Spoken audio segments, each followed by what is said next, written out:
Et c'est donc l'heure de retrouver le directeur de l'Observatoire et de l'islamisation qui revient pour nous sur l'ouverture des mosquées salafistes, mosquées pourtant fermées lors de l'état d'urgence.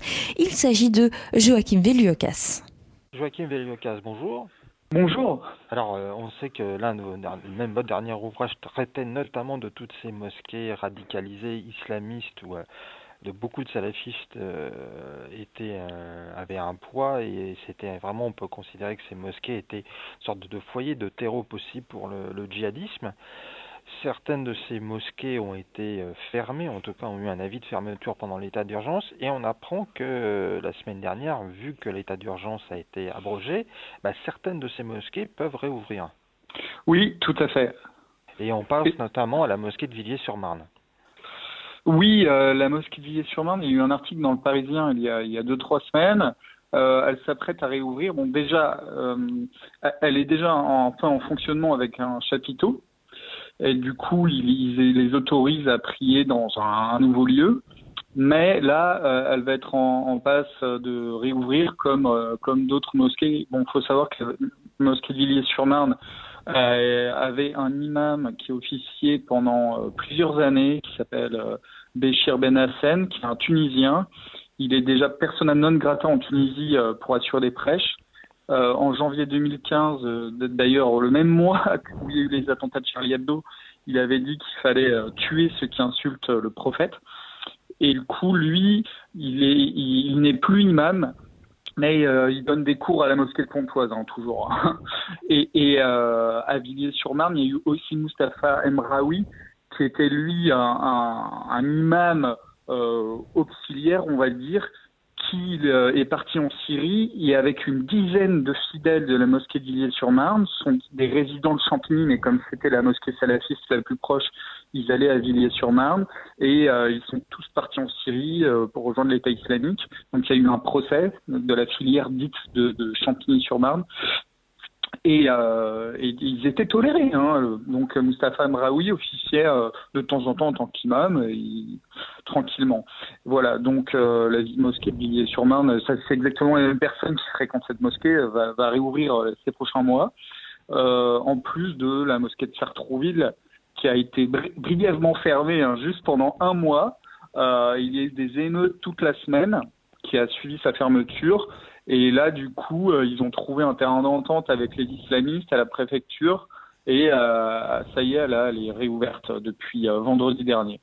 Alors justement, Joachim Veliokas, n'est-ce pas un signe inquiétant alors qu'on ne cesse de nous dire que notamment le gouvernement combat contre l'islamisme, la radicalisation, contre le fondamentalisme, et on voit que la justice permet à ces foyers de fondamentalisme, d'islamisme, de pouvoir réouvrir tranquillement.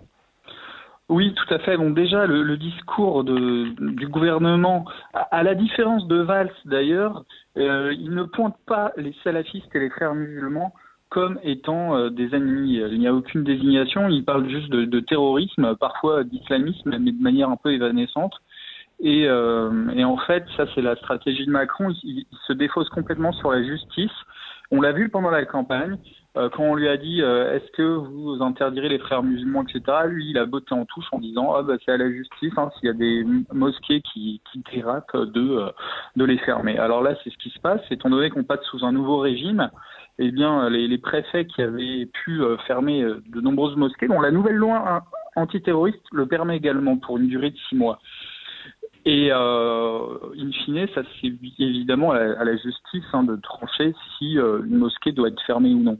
Donc du coup, Emmanuel Macron se lave complètement les mains du problème des mosquées islamistes, et il s'en réfère complètement à la justice.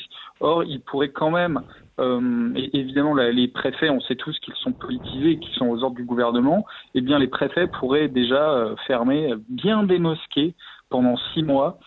Déjà, c'est déjà pas assez, parce que les préfets se basent quand même sur des éléments matériels ou des notes de la police, des enregistrements de prêche de la police. Quand un préfet ferme une mosquée, c'est vraiment qu'il y a matière à, et que ça soit limité à 6 mois, moi je trouve que c'est pas normal parce qu'on est en guerre. Ces mosquées devraient être fermées bien plus longtemps. Donc sur les 11 mosquées qui ont été fermées pendant l'état d'urgence, Eh bien, il y en a déjà 2 qui ont réouvert là vendredi dernier. Villiers-sur-Marne va réouvrir et Monsieur Collomb nous a dit que les autres allaient réouvrir au fur et à mesure. En fait, ce qui se passe, c'est que les personnalités qui sont un peu grillées dans ces mosquées, qui sont dérangeantes, eh bien, sont écartées des bureaux associatifs qui gèrent ces lieux de culte. Ils changent la composition des bureaux et après présentent leur nouveau bureau à la préfecture. Et du coup, alors que c'est évidemment les mêmes fidèles, la même idéologie salafiste, ensuite elles peuvent réouvrir. Donc en quelque sorte, ce que vous êtes en train de dire, Joachim Veliokas, c'est que on nous a fait un bel effet d'annonce médiatique pour faire croire que le gouvernement agissait, alors qu'en quelque sorte rien n'était fait, et que là on voit encore plus, on donne un blanc-seing à ces filières djihadistes en France. Oui, alors toutes les mosquées vont pas passer à l'action, mais évidemment le salafisme est l'antichambre du djihadisme. Et en plus, quand même, dans la nouvelle loi, il est stipulé que les appels à la discrimination, à la haine, et seulement je peux justifier déjà la fermeture d'une mosquée. Et donc on est tout à fait dans ce cas-là. À Sartrouville, quand même, la préfecture avait noté que c'était un ancien foyer de l'islam radical très ancien, avec des soutiens à Ben Laden, avec des jeunes qui sont partis en Syrie, et en plus, plus récemment, la préfecture disait que la salle de prière demeure le théâtre d'un prosélytisme intense et qu'ils y ont hébergé des prêches radicaux marquant notamment leur hostilité aux principes républicains. Bon, là, c'est France 3 qui l'a dit et qui a révélé les motivations du préfet à fermer la mosquée de Sartrouville. Et pourtant, elle a été réouverte vendredi dernier, tout comme la salle de prière de Fontenay, qui vient de réouvrir aussi. Le Parisien en a parlé. Alors pourtant, également, c'était gratiné en termes de prêche. La préfecture avait motivé sa décision en disant que des propos constituant une provocation à la haine ou à la violence qui faisait l'apologie du terrorisme, tenue à 2 reprises début septembre au sein du lieu de culte. Vous imaginez? Donc là, on est seulement 2 mois après. Et elle rouvre déjà, mais c'est complètement dingue. On arrive dans un extrémisme laxiste sur les 120 minimum mosquées salafistes wahhabites recensées par le ministère de l'Intérieur. Eh bien, les seules 11 avaient été fermées et là, elles sont en passe de réouvrir. Il faut juste montrer un nouveau bureau, de nouvelles têtes au bureau, des fidèles qui n'avaient pas été enregistrés en train de déraper, et puis ça passe. Alors, pour terminer cet entretien, Joachim Veliokas, est-ce que ce n'est pas aussi un moyen, paradoxalement, de la part du gouvernement, d'acheter une forme de paix sociale dans ces complètement. C'est ça, évidemment. À Sartrouville, je pense que la semaine d'émeutes assez violente qui a succédé à la brève fermeture de la mosquée, ça a joué. Et là, on voit à Clichy-sous-Bois, il y a des prières de rue dans la rue principale de la ville chaque vendredi. Pardon, pas Clichy-sous-Bois, Clichy-la-Garenne. Et c'est toléré. Donc il y a vraiment, ils ont peur de susciter des émeutes, c'est évident. Donc ils préfèrent que ces mosquées soient ouvertes et ne pas créer d'incidents. Il y a un rapport de force qui s'est instauré. Donc le coup de pression des émeutes fait que en un mois, hop, ils ont trouvé une solution et la mosquée est réouverte. C'est un rapport de force avec les islamistes et nous avons un gouvernement très laxiste et du coup la priorité c'est de préserver la paix civile au prix de quoi. Ça c'est à court terme parce qu'à long terme je pense que l'emprise islamiste sur les quartiers, la partition du territoire avec des enclaves islamistes va se développer, c'est évident. Il y a de plus en plus d'écoles islamistes qui sont adossées à ces mosquées, des écoles primaires, des collèges, et du coup on va arriver à une société à 2 vitesses avec des zones musulmanes en France et des zones françaises. Voilà. En quelque sorte, ça, Joachim Veliokas, on peut dire que c'est guère étonnant de la part peut-être d'Emmanuel Macron, qui prend appui notamment sur Justin Trudeau, le Premier ministre fédéral canadien, qui considère qu'après tout, le communautarisme peut parfaitement être géré par un gouvernement, par une démocratie occidentale. Tout à fait, oui.